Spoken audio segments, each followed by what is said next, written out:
ఆయనతో కూర్చొని మాట్లాడినప్పుడు ఇది నిజంగా చాలా బాగుంది. కానీ మనకున్న సమస్య ఏంటంటే కల్చరల్లీ చెత్త అనేది మనకు సంబంధం లేదు. మన వస్తువులు వాడతాం, పడేస్తాం తప్ప క్లీనింగ్ అనేది మటుకు అది మనకు సంబంధం లేదు. అది ఇంకోళ్ళు వచ్చి చేస్తారనేది ఒక కల్చరల్ ఇష్యూ. ఇది ఈరోజు మేమందరం ప్రయత్నం ఏంటంటే ఒక ప్రయత్నం చేస్తున్నాం. ఎంతవరకు సఫలీకృతం అవుతాం ఇవన్నీ అనేది మేము ముందుగా దీన్ని పిఠాపురంలో ప్రారంభిద్దాం దీన్ని.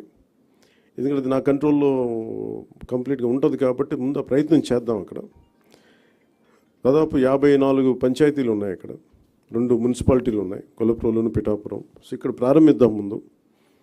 దాంతోపాటు ఇది 2 రకాలుగా ప్రతిపాదిస్తున్నాం. ఒకటి, ఇలాంటి సెల్ఫ్ హెల్ప్ గ్రూప్స్ ద్వారా ఒక 6 మంది ఉండి, ఇప్పుడు మీరు ఇందాక ఆయన చెప్పిన విధానంగా వాళ్ళ ద్వారా కలెక్ట్ చేయడం, ఎవ్రీ డేకి రోజుకి 2 సార్లు ఈ చెత్తని కలెక్ట్ చేయడం, ఆ మనం ఎక్కడైతే సెపరేట్ చేస్తారో ఆ యూనిట్స్కి పట్టుకెళ్ళడం. ఇది ప్రజలు కూడా బాధ్యత తీసుకుంటే అవుతుంది. కేవలం మేము పడేయటమే మా బాధ్యత అంటే సెగ్రిగేషన్లోనే చాలా చాలా బాధ్యత తీసుకోవాలి. అదొక ప్రయత్నం చేస్తుంది. ఎందుకంటే ఈ కల్చర్ మనం ఇంజెక్ట్ చేయకపోతే భవిష్యత్తుకి ఇది మనందరికీ మనకి చాలా ఇబ్బందిగా పరిస్థితులు వస్తాయి. ముఖ్యంగా మీరు ఎక్కడ చూసినా సరే any water body, any canal కనిపిస్తే మొత్తం డంపింగ్ యార్డ్లా అయిపోయింది. ఒక చిన్న పంట కాలువలు, స్వచ్ఛంగా పారాల్సిన పంట కాలువల్లో ఈ చెత్త చెదారం వేసేసేటప్పటికి ఇది నాకు అన్ని చోట్ల కనిపిస్తూ ఉంది. దీన్ని పిఠాపురంలో నాకు దాన్ని తీసుకెళ్ళాలి, పైలట్ ప్రాజెక్ట్గా చేద్దాం దీన్ని. అలాగే ఇండివిజువల్స్ కూడా దీన్ని చేయొచ్చు, ఇంక్లూడింగ్ ఒక అపార్ట్మెంట్లో సముదాయం కావచ్చు, ఇండివిజువల్ హౌస్ కావచ్చు.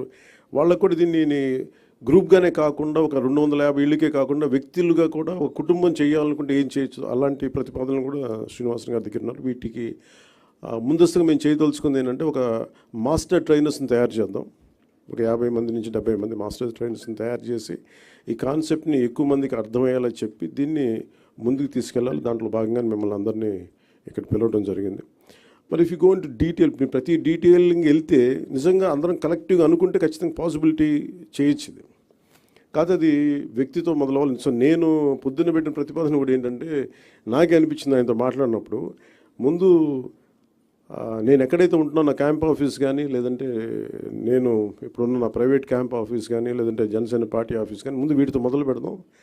అసలు జీరో లిక్విడ్, మన సాలిడ్ అండ్ లిక్విడ్ రిసోర్స్ దీన్ని మేనేజ్మెంట్ ముందు నా ఆఫీస్తో మొదలు పెడదాం. అలాగే పిఠాపురంలో మొదలు పెడదామని స్టార్ట్ చేస్తాం. దాంట్లో కూడా ఇప్పుడు ఆయన ఏమంటున్నానంటే వచ్చి ఒకసారి క్యాంప్ ఆఫీస్ కూడా చూడండి, ఏమేమి జాగ్రత్తలు తీసుకోవాలి, చెత్త ఎంత మినిమైజ్ చేయగలం. ఎందుకంటే దాదాపు 169 ఈ వేస్ట్ ఐటమ్స్ ఉన్నాయి. మన చిన్న వాడేసిన బ్యాటరీలు కావచ్చు, ప్లాస్టిక్ కవర్ కావచ్చు, ప్రతి దానికి ఒక యూనిట్స్ ఉన్నాయి. ఇంక్లూడింగ్ ఈ బ్యాటరీస్ మనం పడేస్తే అవి ఎవరో తీసుకెళ్తారు, కానీ దానికి సంబంధించిన వ్యక్తులు ఆ లోపల ఉన్న హెజార్డస్ మెటీరియల్ అంతా ఇనుము వరకు అవుటర్ లేయర్ బ్యాటరీ లేయర్ తీసుకొని అది అమ్మేస్తారు, కానీ లోపల ఉన్న హెజార్డస్ మెటీరియల్ అంతా అక్కడే వదిలేస్తారు. దీన్ని ఈ పొల్యూషన్ కంట్రోల్ నామ్స్ ప్రకారం కొన్ని యూనిట్స్ కానీ ఇవ్వగలిగితే వాళ్ళు సంబంధిత స్పెషలైజ్డ్ చోజన్ యూనిట్స్ ఉన్నాయి, పొల్యూషన్ కంట్రోల్ బోర్డు సెలెక్ట్ చేసిన యూనిట్స్ వాళ్ళకి అమ్మటం. ఎందుకంటే ప్రతి చోట ఆయన చెప్పేది దాదాపు ఎంత, మీరు అన్నిటికన్నా మీరు చెప్పండి ఏంటంటే అబౌట్ మనీ చెప్పండి. అది how much money each panchayat can get out of this. అది you didn't display that part, you have to show that. You have to, అంటే ఒక్కొక్క పంచాయత్ ఈ వ్యవస్థ అంటే దీని